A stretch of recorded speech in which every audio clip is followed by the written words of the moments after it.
جی سامعین، آج میں آپ کو بتاؤں گا کہ گرمی کی وجہ سے جو دل کی دھڑکن تیز ہو جاتی ہے اس کو کیسے قابو میں کیا جا سکتا ہے یا کیسے اس کو نارمل پوزیشن پر لایا جاتا ہے۔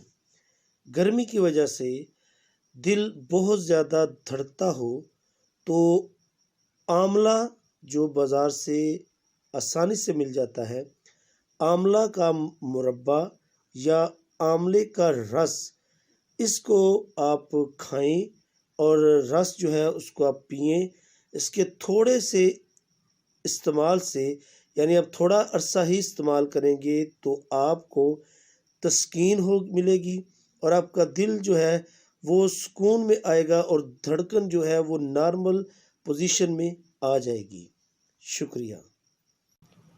آپ ہمارے چینل کو سبسکرائب کریں اور بیل آئیکن کے بٹن کو دبا دیں تاکہ ہر آنے والی نوٹیفیکیشن آپ کو جلد از جلد ملتی رہے۔